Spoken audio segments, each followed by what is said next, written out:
Hey everyone, welcome to this wild case. We're about to uncover not just the truth, but a heap of hilarious twists.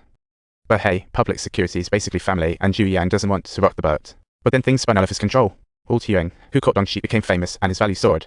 He decided to ghost Keiji. After all, he kept putting off handling Chairman Jin's case. A patient Keiji sent a hitman to take out Chairman Jin while Zhu Yang was playing golf.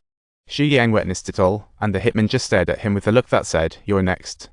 Old Huang found out Zhu Yang was at the scene, but instead of summoning him, he decided to investigate through a phone call. You know how tricky internals Old Huang is honing his networking skills for Zhu Yang.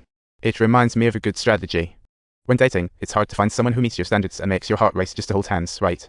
Don't be shy about asking for what you want. The more you ask, the closer you get. Zhu Yang insisted his encounter with Chairman Jin was purely coincidental, nothing suspicious. But the next day, he received a gem of a photo showing him and Chairman Jin hanging out all buddy-buddy. Zhu Yang panicked and locked away the gift from Chairman Jin, running the numbers someone was out to get him. Keiji didn't have a beef with Zhu Yang, yet he dragged him into this mess and took pics to mess with Old Huang. His tricks were actually a sneak attack on Old Huang, as the prosecutor's oversight hangs high. But Zhu Yang's blade was already in Keiji's hands. When Old Huang caught wind of this sneaky move, he rushed to confront him. Old Huang warned him to cut the clever stuff, but Zhu Yang wasn't your average guy. He quickly found out about the sneaky pics. Was it really all planned? After checking the call logs, Zhu Yang discovered close ties between Old Huang, Keiji, and Dongxi. Looks like the truth was getting murkier, and those two were tight. Could it really be that Old Huang was behind those photos after all? So, Zhu Yang did an all-nighter to interrogate Dongxi, but poor Dong was so plagued he didn't trust anyone anymore. But Zhu Yang truly excelled in interrogation techniques, and with just one question posed, Dongxi immediately broke down and started sobbing, pleading for a way out. So Zhu Yang promptly headed to the prosecutor's office to firmly demand a retrial of the case. But the minister threw a massive tantrum. He warned Zhu Yang that this case was a big deal and that Old Huang definitely had high level. Was Zhu Yang really trying to go head-to-head against the higher-ups?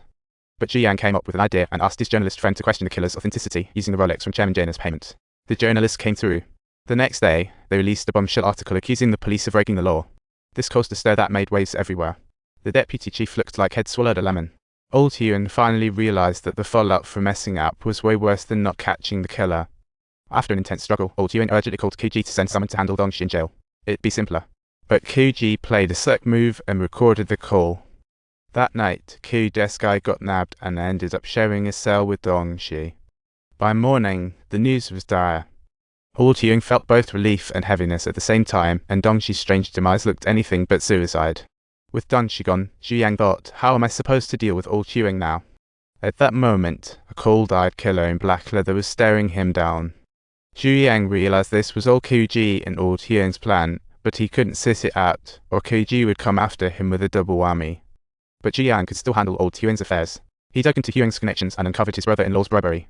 With that leverage, Zhu Yang was feeling proud, but the more he gloated, the more Old Huang would strike back. However, this little side chick was just a temporary scare for Zhu Yang. It couldn't really tie him down. After all, in the world of high-ranking scandals, the whistleblower has to be careful or they might end up worse off. After deflating Zhu Yang's ego, Old Huang decided to dial it back, took off his uniform, and sincerely apologized. Zhu Yang decided to spare his sister and brother-in-law. Seeing Old Huang's humiliation felt like a victory. Piling on would sink his own status, so he let the sister and brother-in-law go. Old Huang was utterly exhausted, while his sister complained they were all weighed down by his job. Watching his sister turn away, and the brothers who had run all night for her, Old Huang felt a wave of confusion.